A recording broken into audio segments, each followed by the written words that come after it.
Хочется отметить, что некоторые из участников ансамбля занимаются научной деятельностью. Например, Виктория Чистогашева заняла 3-е место в конкурсе творческих работ «Размышления над родным материнским языком».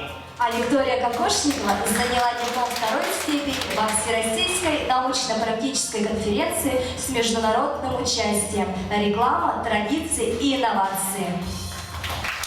Евгений Федотов, участник международного тюркского форума «Тюркская молодежи. Золото тюрков», который проходил в городе Уфа.